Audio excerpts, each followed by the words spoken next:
All right, what's going on, fam bam? It's your girl Jordan G, and I am here with the Ashley Munson, Mayor Munson from Munson Today. No, not. She's Munson every day, but from Today with Munson. There you go. Yes. There you go. And we have her here today because we would like to discuss the ignorance, if you will, of millennials in politics. And your girl here, our girl, my girl here, she is like an expert on this thing and communicating it. You can tell through like her YouTube and her Instagram videos that she just has the language, if you will, to get us and to help us to understand what we're doing and why we're doing it. So she's going to tell us a little bit about herself first, and then we just going to jump right into the questions. Bam. Hello, everyone. So where to start? So I'm Ashley Munson.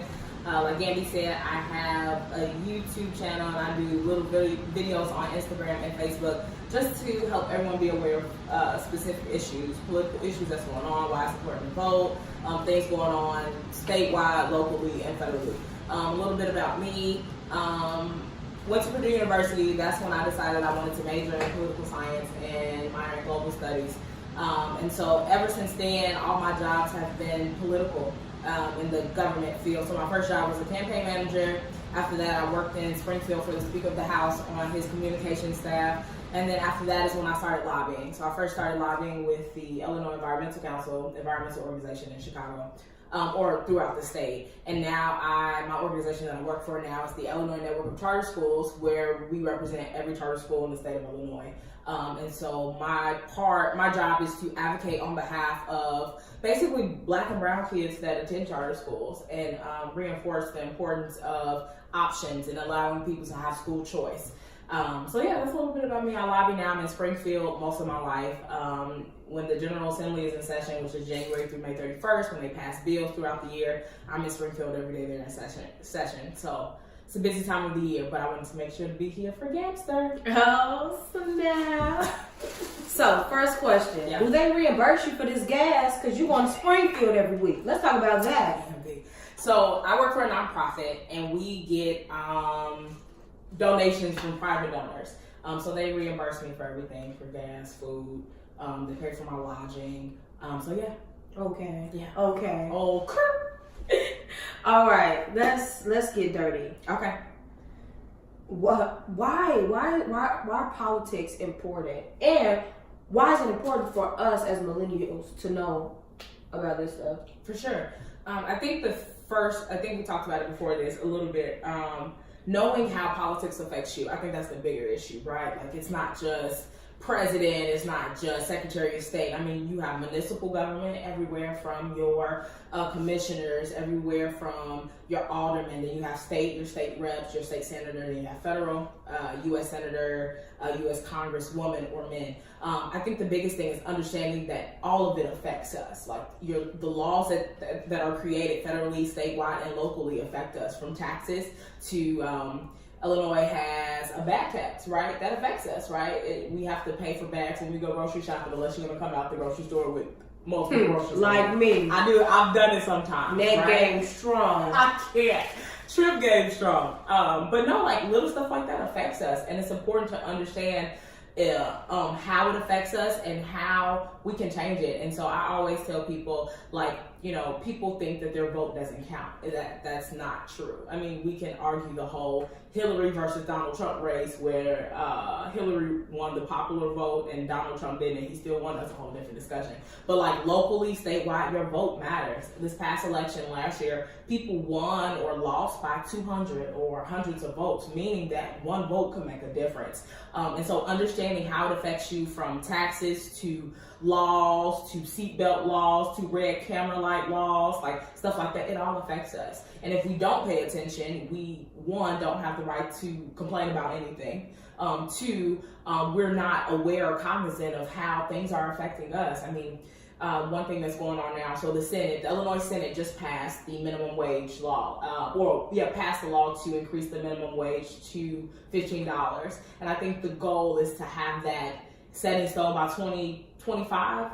I believe so. So gradually it'll increase. So I think it's $12 now. So I think like the next phase is like 12 point whatever, and then $13, and then 13 point whatever, then 14 and 15. But that affects us, right? And though that's a good thing, it's going to affect us in taxes. Well, we may have to pay more taxes to pay that off for people to get a decent wage. I think the question for that is like, one, that affects me, that affects everybody because of tax on both sides of the issue, right? So taxes, we'll have to pay more taxes. And then on the other side of that, the people that get the increase, that's good, because anything lower than $10 is not a livable wage. Most people, it's a lot of people in Illinois and throughout America that are living on $9 an hour, $10 an hour, and have to get another job to just make ends meet. So it's important. So that was a whole thing, but I think the biggest thing is understanding how these laws affect us daily. It affects us daily, from technology, from getting pulled over by the police. Everything affects us. And once we realize that as millennials, as people in America, I think we'll be better off. And then, like, everyone doesn't have to be a senator. Everybody doesn't have to be a governor. I think it's just you have to be actively participating in the democracy. And if you're not, you have no reason to complain. Wow, that's interesting. So you made the piece about, it affecting us all. But some of us don't feel like it affects us because our voice is muted as it pertains to some of the issues, especially if we're not a part of the governmental sphere, if you will. Especially young people, they count us out all the time. And I know that you've experienced some of that. So can you talk about that, like experiencing, backlash, being a younger, participant of the government and stuff, but also how we just don't feel like we're respected or honored, so we just don't try. Yeah. I'll give one example that just came to mind. So I said I worked for the Speaker of the House, right? And so while I was on staff, I had this whole Today with Munson concept, which is basically just educating folks about politics, whether it's something small that happened locally or federally big laws that are being passed or issues. And so without saying names, I was developing relationships with legislators at the time, and I told them my idea, I was excited. And some of the people that I work under was like, pulled me aside, was like, you can't do that. You work for the speaker, you have to be cautious of what you say. That's fine. And I was like, okay, maybe I shouldn't do it. And then I met with some legislators and they were like, yeah, don't do it. And I get the piece of, when you talk about being muzzled, I get the piece of you represent who you work for, right? But my intent for Today with Munson, and it's still that intent, is not to be biased. I can tell you my views all day. More conservative than people think, but I can tell you my views, right? But my goal is to give you facts from the Republican side, Democratic side, or just from pros and cons, and present you the facts and have you make a decision. And so I was offensive, but I felt muzzled because I'm like, and that's what prolonged me developing videos too, because I was scared to say what I wanted to say and give facts and present information to people because who I represent as far as career-wise, right? And so over the years, I've learned to have a voice, to be me in my voice. I'm very silly if you don't know me, but I also love politics. I love foreign policy. That's my thing. That's my niche, right? Like I love learning about international relations and trade agreements and stuff like that. But also incorporating, I'm silly. I'm gonna be me. I'm tatted, right? That's a taboo for this culture. Not as much as it used to be because the millennials are starting to be more in the workforce and take over things. But like I have almost a full sleeve, right? I got nose rings. I'm very like laid back. I'm either in Olivia Pope suit or I got ripped jeans. That's my thing. I can't. Listen, love kitten heels, okay? Though that's a whole different subject. But no, like learning to find my voice in this thing, and I would encourage any millennial, like I said, you don't have to be in politics, but learning that it affects you, try to take an interest. It may not be you want to learn federal policy like tomorrow, but it's like, this law affects me, let me tell you how it affects you, right? And then learning about that. And finding a piece of something that you're interested in, and researching it or talking to people or reading an article a day. I think one thing that millennials have to get back to is learning information, whether it's politics, whether it's history. We have to learn more about our culture, our history, and where we are today, because without information, like we're just millennials just out here going to brunch. But we need to be more, not saying that that's everybody in the millennial sphere, right? But like we have to be better with learning information. And I think that's overall and including in politics. And once we learn information, I don't think we'll be scared to be vocal. Right, like once you know something and you're certain about it, you can regurgitate that information and be powerful and share your opinions and how you feel. I think what people need to really understand is that you don't even have to have all the facts. Having a conversation like this or being at a dinner table with friends, like y'all heard about Trump doing this, right, or about trying to build a wall, and then you get people to talk about the issue and you become educated about the issue and learn stuff you didn't learn from people who look like you and who don't. That was a lot, but yeah. Yeah, I can ramble about this stuff all day.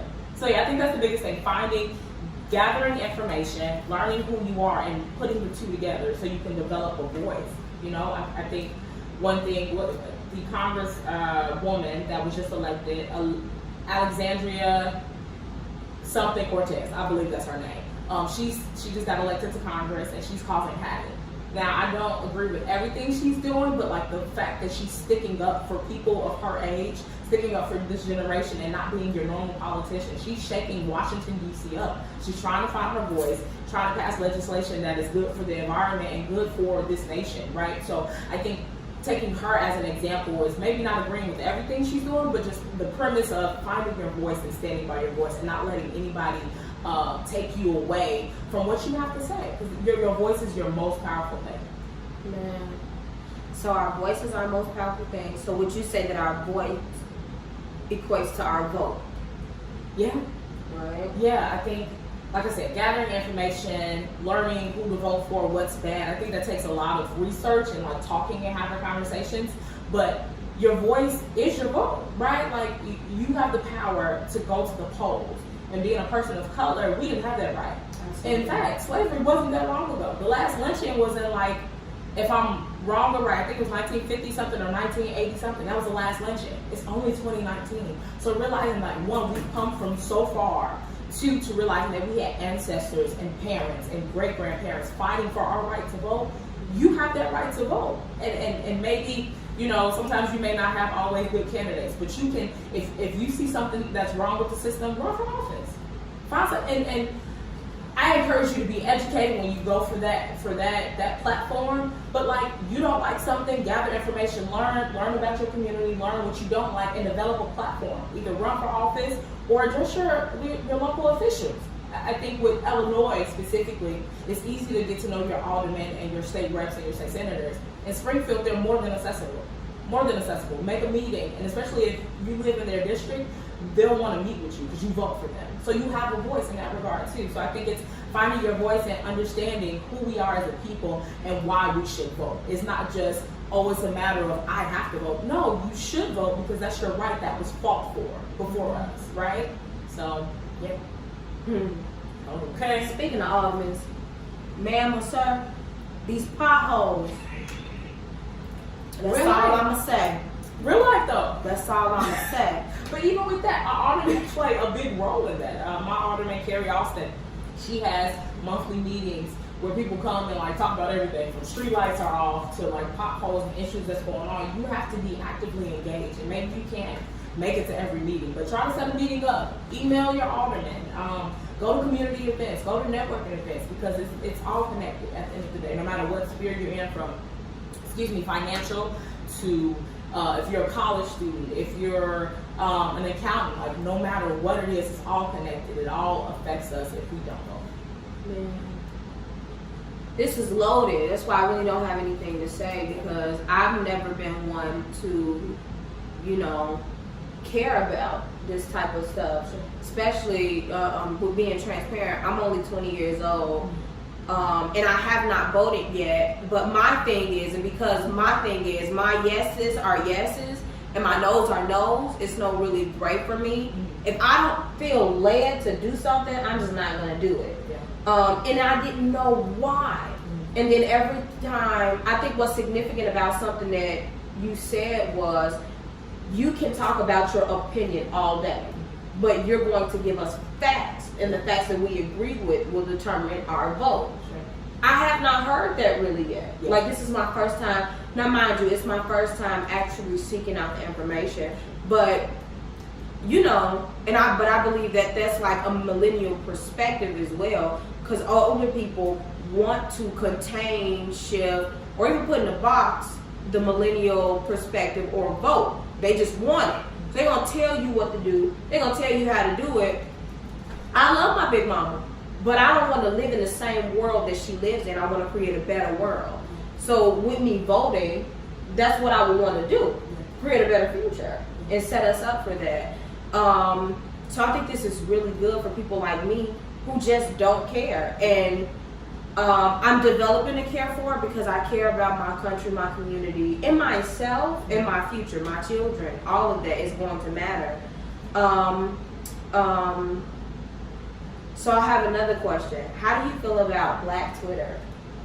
How do you feel about the way Twitter has shaped the politics, or like the politic conversation, if you will? Sure. I see pros and cons, right?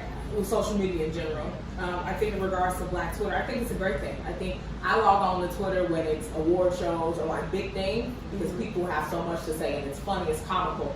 And I think it develops a platform for people just to say things, which it can be a pro and a con, right? Like I think in regards to politics, like it helps people, it opens the door for conversation. So if you tweet, man, Trump trying to build a wall, he's whatever. Somebody responds like with their opinion, but you're engaging in conversation that may be good or bad, but the topic is on the table, right? And now people are talking about the subject, whether funny, whether harsh, they're talking about it.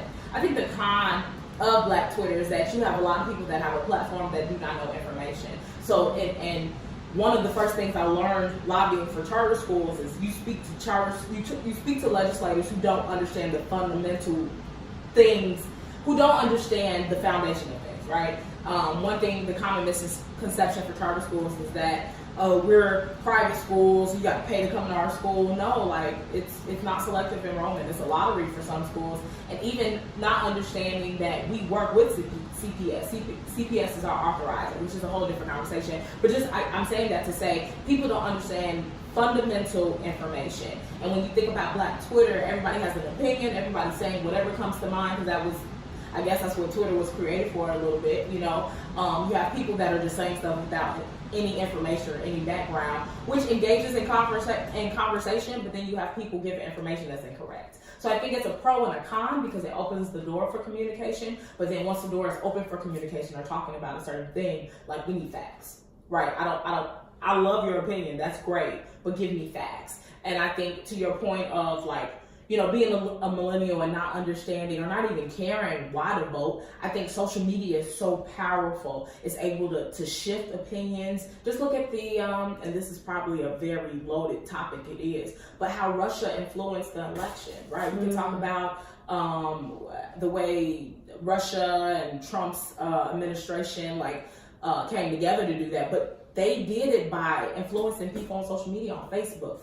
Creating accounts that were biased towards Hillary and saying Hillary did this and Hillary did that, painting the picture that Hillary was this person, right? And so if I'm not interested in politics, if I'm on social media and I see these articles, all I see is anti-Hillary, I mean, I may develop a concept like I'm not going to vote for her because all of these things, right? So social media is so powerful, but we need more people with information. Sure, share your opinion, but also be like, this is how I feel, but these are the facts, right? And I think that's one thing that for the next 2 years, whether I run for office or whatever is next, I want to make sure that I am sharing correct information.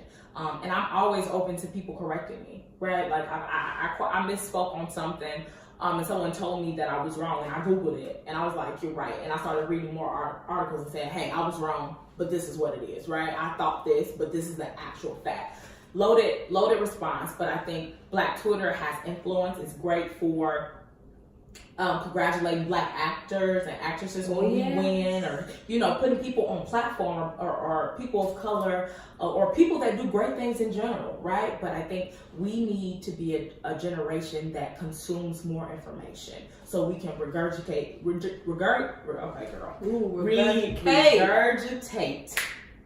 what we learn, and so we can help people with facts instead of opinions. Got it. Regurgitate. She lost me to there. reiterate what we learned and to reinforce the information that we gather. Because I think the where to start to get involved in politics, my answer would be conversation.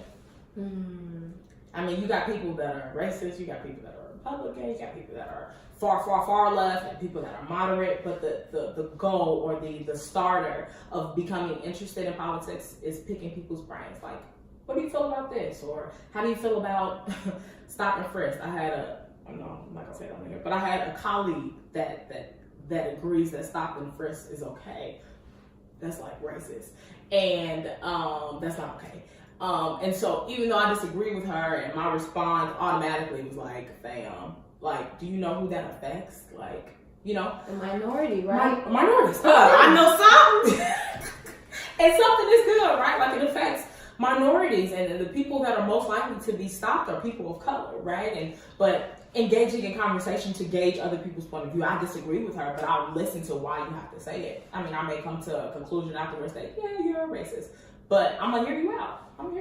So conversations are the first step to developing an interest in politics. I think that's, yeah. Man, this is all really good, and I believe that this right here is going to start a conversation, not only with myself, but it's going to start a conversation with other people in our generation. For sure. Concerning topics like this that affect us, that we just don't know about. Like, I know one law, the beverage tax, it threw me for a loop. I was so upset. And the beverage tax happened when I was like selling pop and stuff. I was selling pop and water, and then because I knew the exact amount, I had the exact amount. I didn't go to the store with $20. I went to the store with $17.96. Right. I'm not going with extra money because I don't need extra money. It's $17.96. But then they hit me with a beverage tax on all of my stuff, not just the water, but the pop too. So with stuff like that, it threw us for a loop, and I don't think we even have beverage tax anymore. Because when I went with my $20, they're like, "Oh no, it's $17.92," and I'm like, "Oh, we back down." Even thinking about like the bag tax, right? Like both sides of the argument. So the reason the bag tax was implemented was to help the environment, right? Because plastic bags are everywhere in the ocean, wrapped around. Animals are bad for the environment. People don't recycle, so it's just bad what we're doing to our country environmentally, because your president doesn't believe in climate change or global warming, which is a different subject. But that was the pro of the argument, right? The con of the argument was like, fam, we had 7 cents, but like some people, to be 120% like transparent, some people ain't got that 7 cents. They come to the grocery store, whether they have the money or not. Some people don't. Like, if I'm going to the store and I'm trying to buy groceries, I have my mind on food. I'm not thinking about paying bag tax for all these other bags. And so it becomes a matter of like, who can afford this, right? I mean, eventually I think people are used to it, or do the whole, I'm gonna carry my groceries, or I'm gonna get my bags, right? I'm gonna bring bags to the grocery store. But it's pros and cons to that. But you know what it does do for everybody? It affects all of us, period. Whether you got the money or not, you still gotta pay for a bag. Whether you don't want to use the money, you have to bring a bag. So it affects all of us, maybe in a good way, positive way, or a neutral way. But that is how politics affects us. Laws, little laws like that, affect the entire population. So it's important to get involved. More of this story. Well, you heard it here first, folks. More of the story, it's important to get involved. Yeah. And I think that's a great place to end this conversation and this episode. We just gotta get more involved, whether it's politics or the things. Bam, we gotta know our stuff. And I'll end with this. The next election, presidential election, is 2020, right? And people are like, "Oh, Trump's not gonna get it. He's not gonna win." But numbers show that he could very well be elected again, which is scary, right? But if anything, 2019 and 2020 are the years to be involved. They're the years to make yourself take an interest in politics. Because if we have another 4 years, and this is beyond my personal opinion, if we have another 4 years of Trump, I don't know financially how we're going to make it. I don't know how we're going to do with international relationships. I don't know how we're going to do with racism in this country. You know, I think if y'all take anything away from this conversation, is these 2 years are the years to get involved. That's stupid. These 2 years are the years to get involved. Yeah. Research, talk to folks, get out there, get in your community and find out what the issues are. Like, talk to people at the grocery store, build relationships with people who don't look like you to find a common ground so we can do what's best for America. Wow. That's crazy. Real life. It's real life. Real life. All right, y'all. Bye.